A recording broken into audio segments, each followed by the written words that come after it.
ils vont préparer les lois ou les règles des décisions à prendre, et ensuite ils reviennent sur le péage, ils nous les présentent et nous les votons. Donc ils nous aident à légiférer, mais c'est pas eux qui légifèrent, c'est nous qui votons les lois. Et puis ils ont décidé d'institutionnaliser le contrôle dont tu parlais, c'est-à-dire qu'ils ont dit aucun mandataire ne peut représenter le rond-point s'il n'est pas filmé en live Facebook. Alors, parce que Facebook joue un rôle de service public, là, en l'occurrence, il faudrait qu'on le remplace par un réseau social sous contrôle citoyen, mais on n'a que ça pour l'instant. Mais littéralement, ça sert d'outil de communication. Oui, parce que ce serait bien d'ailleurs que ce genre de choses soit sous contrôle citoyen, parce qu'on voit d'ailleurs avec Twitter ou avec Facebook que la diffusion d'informations, c'est très très compliqué. Ça va être super fragile. Ça va être, mais ça va être très simple une fois qu'on aura mené, ce que j'espère être une révolution. Moi, c'est rigolo parce que j'ai de la chance avec le livre là de faire des conférences quasiment tous les jours.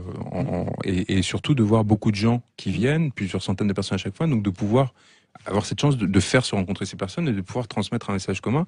J'appelle vraiment à une forme d'insurrection, à une révolution réelle. C'est vraiment un bouleversement institutionnel majeur, parce que je pense qu'on a un moment historique qui le permettra.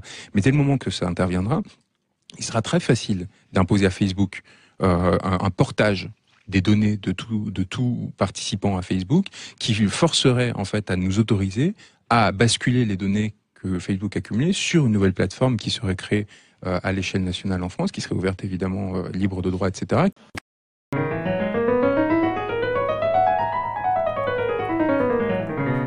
Qui permettrait de sortir de l'emprise de Facebook, qui a un défaut, un tout petit défaut, mais qui en fait change tout évidemment, c'est que Facebook est une entreprise privée qui n'a donc dès lors qu'un seul objectif, le profit, et qui du coup subordonne tout autre élément à la question du profit. Alors on a la chance extraordinaire qu'on est à 10 000 km de San Francisco et que donc Facebook n'a pas grand-chose à faire d'Emmanuel Macron pour l'instant.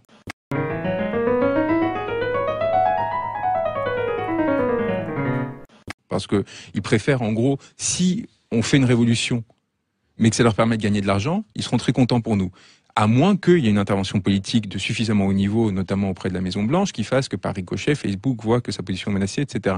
Mais on est sur une ligne de crête extrêmement difficile, qui fait qu'à n'importe quel moment, les algorithmes pourraient être bouleversés, et ces contenus qui aujourd'hui sont vachement favorisés, sombrent, et du coup fassent disparaître la dynamique du mouvement. Alors, moi, je vois bien tricher, tu vois, je vois bien. Juste un dernier mot par rapport à ça. Quel a été l'outil principal de naissance du mouvement? Ça a été les Facebook Live. Oui. Pourquoi est-ce que les Facebook Live?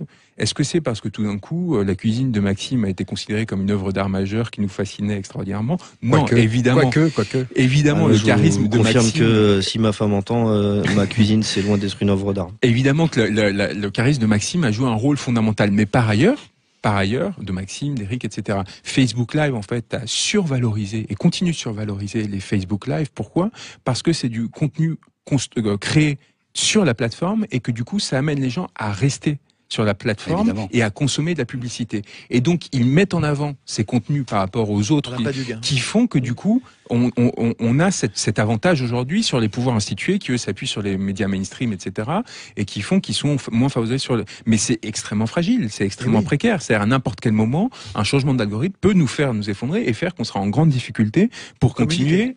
Voilà, pour tout simplement, et du coup, de toute façon, il y a des signes avant-coureurs. Comment tu pourrais leur imposer? C'est pour ça qu'on n'a pas que cette plateforme-là, d'ailleurs. Et on le voit bien aujourd'hui. Alors évidemment, ce qui est quand même incroyable, cette affaire de suspension des comptes Twitter de Didier Maisto, qui est quand même le patron d'un grand média national, par une plateforme qui obéit à ses propres règles, dans l'indifférence complète par rapport aux conséquences que cela pourrait avoir dans l'espace social.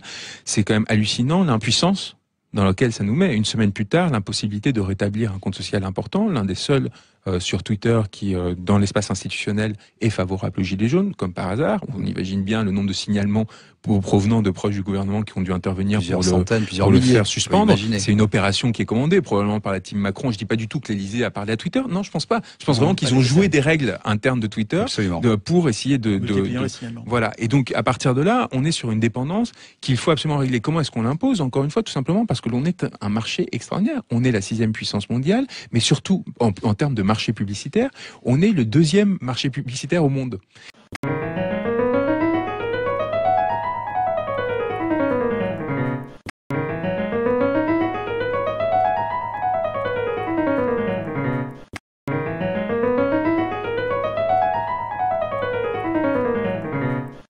Alors qu'est-ce que Mastodon? Eh bien Mastodon est un réseau social qui se veut le concurrent direct de Twitter.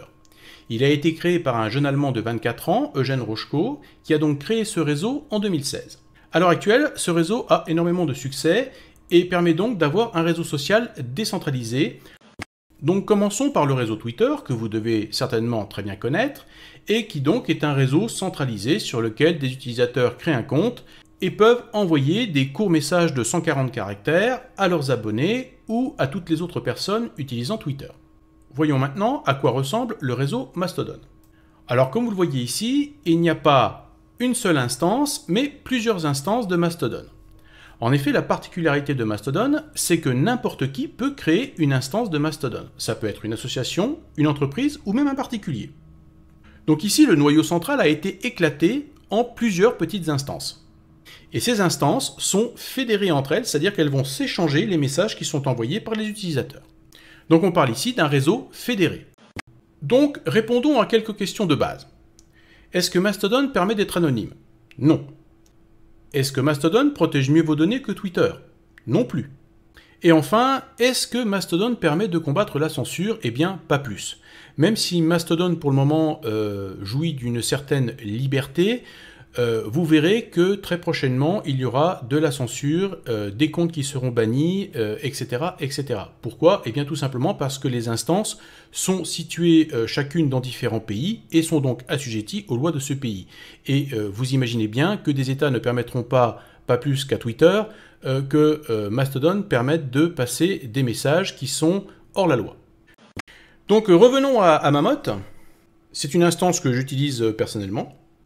Donc pour s'inscrire sur l'instance, eh bien c'est très simple. Vous mettez un pseudonyme, une adresse email et un mot de passe. Voilà, rien d'extraordinaire, rien de plus à renseigner ou à remplir de particulier. C'est vraiment très facile.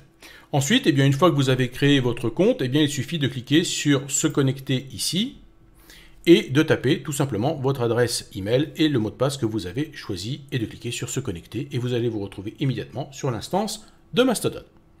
Donc, voyons voir maintenant comment fonctionne Mastodon. Donc, comme vous le voyez, Mastodon est représenté sur 4 colonnes.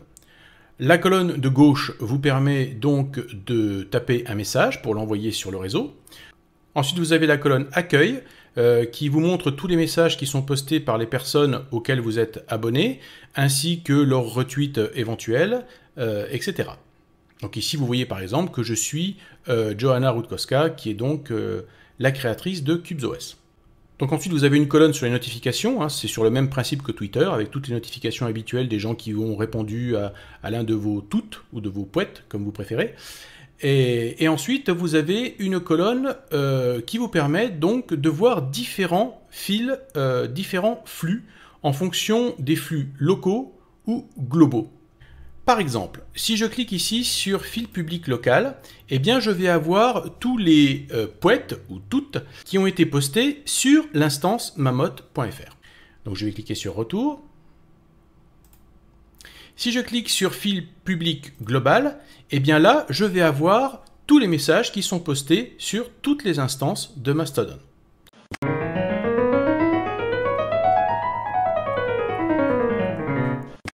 On va pas se mentir, aujourd'hui, tout le monde, ou presque, est sur Facebook. Du coup, ça devient un petit peu difficile de s'en passer. Mais dans cette vidéo, on va voir s'il y a une alternative à Facebook. Une alternative à Facebook? Mais pourquoi faire? On est bien là, non? Alors oui et non en même temps. Si vous n'étiez pas encore au courant, Facebook est gratuit parce qu'il se fait de l'argent sur nos données personnelles et la publicité ciblée. Beaucoup de publicité. Mais on s'en fout de tout ça, tu nous as déjà fait la même pour Hotmail, Gmail, blablabla, on a compris. C'est vrai, mais il y a un truc que je ne vous ai pas encore expliqué. Il existe deux types de logiciels ou sites web. Ceux qui sont dits propriétaires et ceux qui sont open source. Propriétaire veut dire qu'on ne sait pas comment il est fait et que seul un petit groupe de personnes peut modifier ou avoir accès au code du logiciel. Un peu comme le pâté de crabe dans Bob l'éponge. Seul Bob l'éponge et Monsieur Krabs ont accès à la recette, mais personne d'autre ne sait comment il est fait. Open source veut dire que tout le monde peut savoir comment le site ou le logiciel a été fait, et tout le monde peut apporter des modifications et contribuer à son développement. Dans le cas de Bob l'éponge, tout le monde pourrait avoir accès à la recette du pâté de crabe et la modifier à sa guise ou bien apporter des améliorations à cette recette. Facebook est un site propriétaire, c'est-à-dire que seul un petit groupe de personnes peut savoir comment il est fait et seul ce petit groupe de personnes peut l'améliorer ou le modifier. Autant vous dire que ces personnes vont plutôt agir dans leur intérêt. La thune. Maintenant, imaginez que tout le monde puisse améliorer Facebook ou du moins proposer des améliorations ou des modifications au site. À ce moment-là, ce seraient les utilisateurs qui créeraient un site pour les utilisateurs. Du coup, on aurait un site beaucoup plus éthique et respectueux de tous. Et ce site-là, mon ami, il existe. Et il s'appelle Diaspora. Alors, je vais d'abord vous expliquer comment utiliser Diaspora sur un ordinateur. Mais si vous êtes sur un smartphone, attendez la fin de la vidéo et je vous expliquerai comment faire. Alors Diaspora, c'est quoi? C'est un réseau social open source, c'est-à-dire que tout le monde peut participer à son développement. En fait, c'est un travail collaboratif.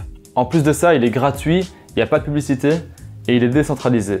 Et il est bien, il est bien. Il est bien, il est bien. Bah ouais, il est bien, sinon je ferais pas une vidéo dessus.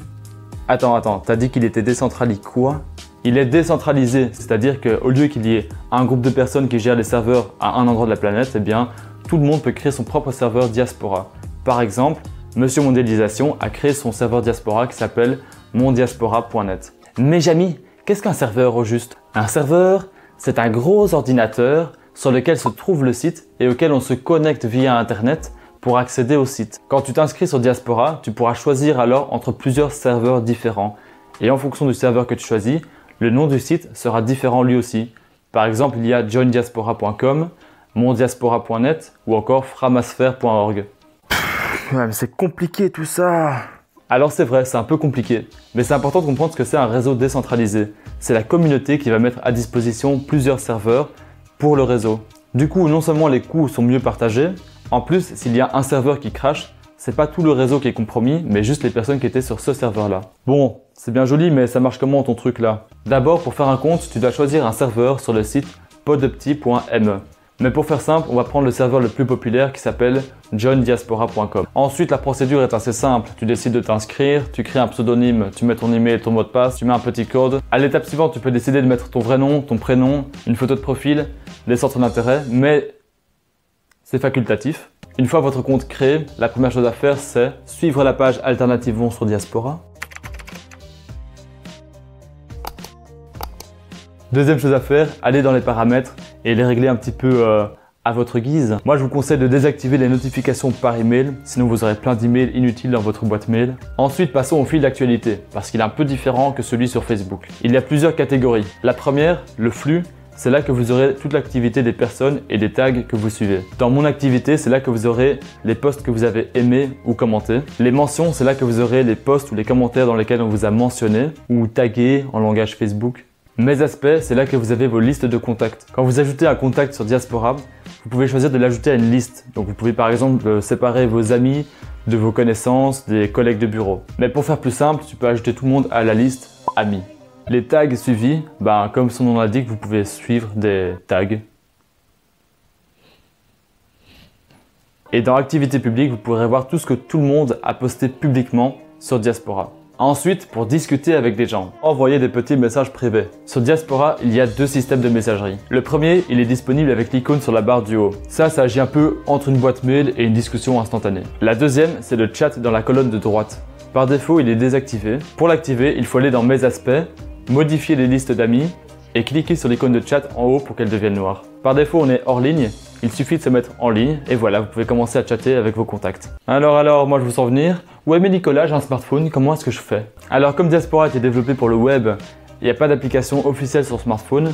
Il y en a une sur Android mais je sais pas ce qu'elle vaut parce que je ne l'ai pas essayé. Le mieux c'est d'aller sur votre site Diaspora et d'activer la version mobile si elle n'est pas activée par défaut. Ensuite pour chatter, vous devrez télécharger un client XMPP. Un client XMPP quoi? Promis, j'arrête avec les termes trop techniques. Si ça vous intéresse, allez voir XMPP sur internet, ce que c'est. Mais en gros, ce qu'il faut faire, c'est télécharger sur Android l'application Xapper et sur iOS, télécharger l'application Monal. Quand l'application vous demande votre nom d'utilisateur, utilisez le pseudo que vous avez créé au tout début. Pour le domaine, écrivez joindiaspora.com si c'est le site que vous utilisez. Ensuite, entrez votre mot de passe et ça y est, vous êtes prêt à chatter sur Diaspora avec votre smartphone. Pour résumer tout ça, moi je pense que Diaspora est une excellente alternative à Facebook. Parce qu'on a là un réseau social qui n'est pas régi par l'argent, mais par le désir de créer une plateforme libre par la communauté, pour la communauté.